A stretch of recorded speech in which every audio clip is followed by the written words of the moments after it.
While Facebook and different social media apps are building our audience, please do remember to log on your notifications, turn on your notifications so that you can stay updated with the latest current stimulus grant information that we're going to be delivering to you.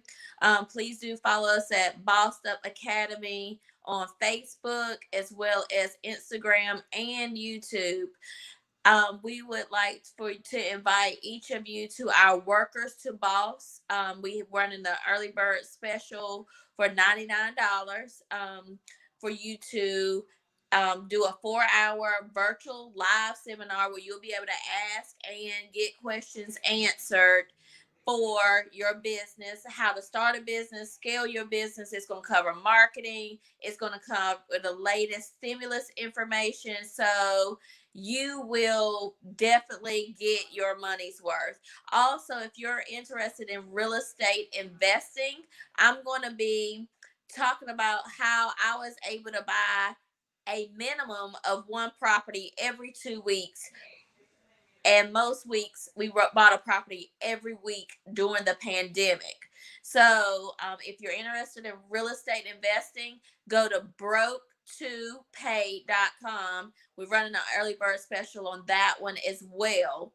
I also want to invite you to turn on your notifications so that way you get the most updated information, because I'm going to be releasing the information as soon as I get it hot off the press. Well, today I wanted to talk to you about South Carolina CARES update.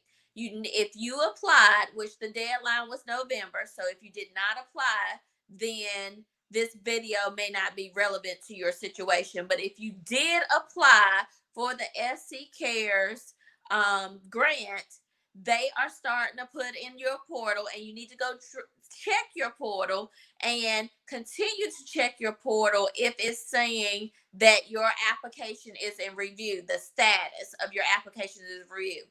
Well, today they started moving some people's statuses from in review to actually approved. So they are getting a large volume of calls at SC Cares because they are moving people from in review to approved. Remember yesterday I told you that they know who they're going to give these grants to. They've mailed out letters, but just in case you don't get your mail or whatever happens, that you don't get the information, continue to check your portal. I would suggest that you, at this point, now that we know that they're moving people's status from in review to approved, I would highly, strongly advise you to check the portal daily so that you don't miss your window of opportunity to respond. Once you are in the portal and you check your status, they're going to give you a approval code,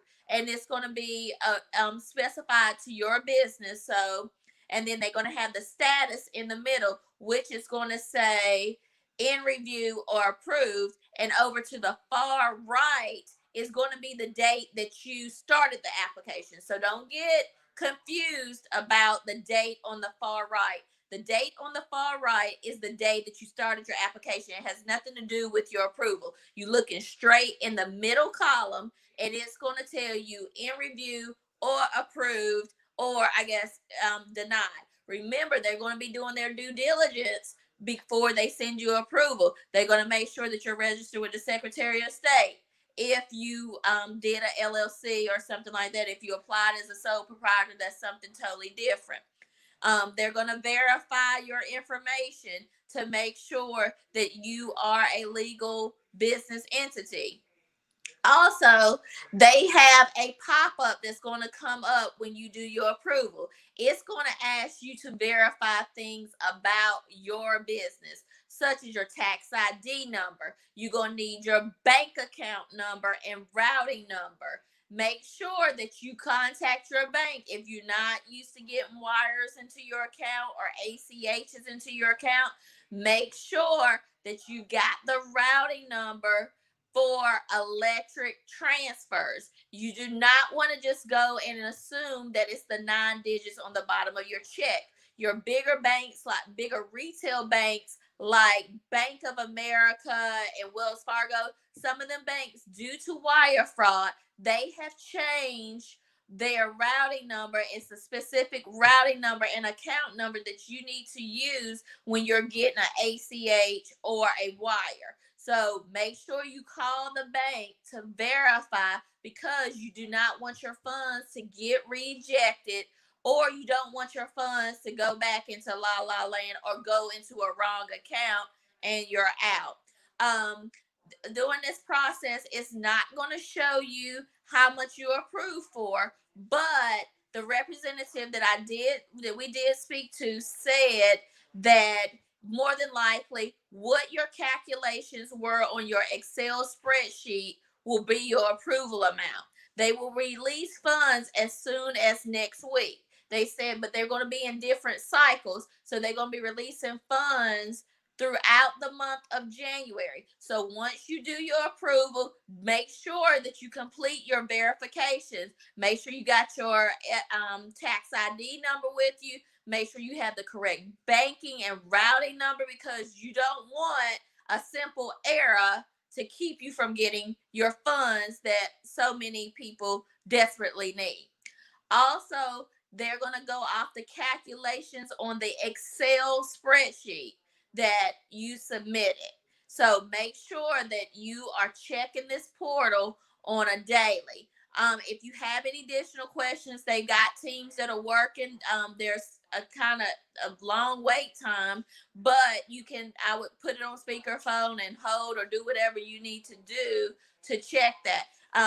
Behind me, you can see where this is the login portal to where you actually did your application.